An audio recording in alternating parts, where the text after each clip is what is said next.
Am I the a-hole for laughing in my sister-in-law's face when she DNA tested my daughter? My sister-in-law has never liked me. From the moment I married her brother, she's acted like I trapped him. She's single, bitter, and way too involved in our business.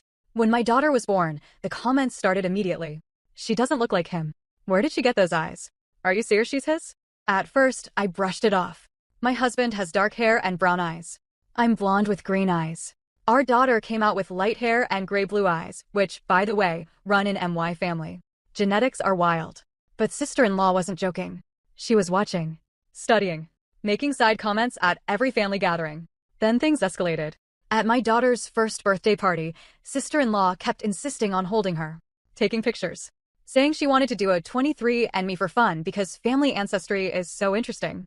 I thought it was weird, but I didn't think she was insane enough to actually try something. I underestimated her. 2 weeks later, my husband gets added to a family group chat saying, "We need to talk." In it, a screenshot of DNA results. She had taken a swab from my daughter without telling us and sent it off for testing. She literally stole my child's DNA. And in the chat she wrote, "I think everyone deserves the truth." She expected chaos. She expected my husband to question me. She expected tears. Instead, the results showed a 99.9% match to my husband. And because these DNA kits also show extended matches, it also showed something else. A close paternal match to a man none of us recognized. Turns out, my father-in-law wasn't my husband's biological father. The man sister-in-law worships.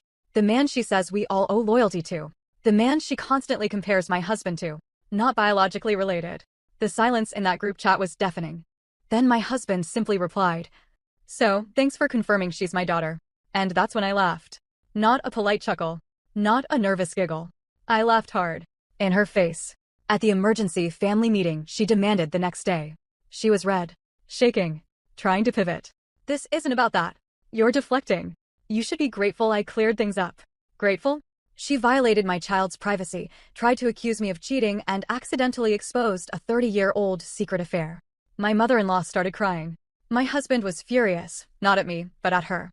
Now half the family says I'm wrong for laughing because the situation is serious. Sister-in-law says I humiliated her during an already emotional revelation. But I didn't expose anything. She did. All I did was laugh when her master plan blew up in her own face. So am I the a-hole? After the DNA bomb dropped, I thought the worst was over. I was wrong. 2 days after the family meeting, my father-in-law packed a bag and left. No goodbye. No explanation. Just gone. My mother-in-law locked herself in her room and refused to answer calls. Apparently, she'd had an affair over 30 years ago during a rough patch in her marriage. She swore it was a one-time mistake. She swore she never thought it could be true. But DNA doesn't lie. My husband? He spiraled. Not because of our daughter, he never doubted her after the results, but because his entire identity cracked overnight. The man he grew up trying to impress might not even be his biological father. And then sister-in-law snapped. She started messaging extended family members privately, blaming me. If she hadn't been shady, none of this would have happened.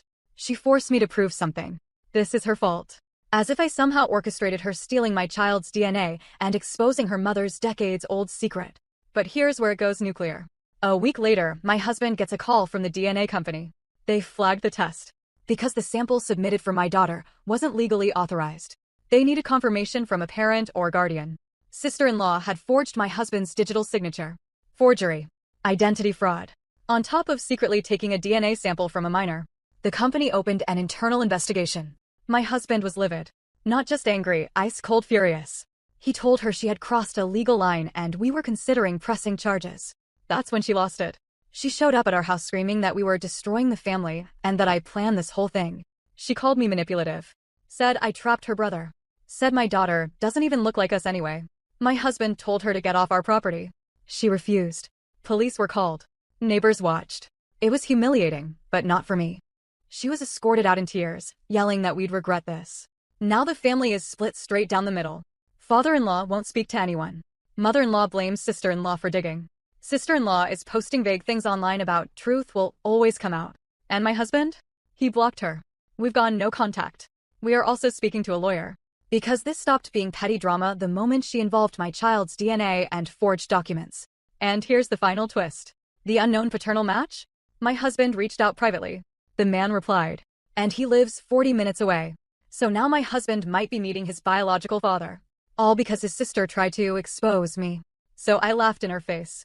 And I'd do it again. So tell me, after all that, am I the villain?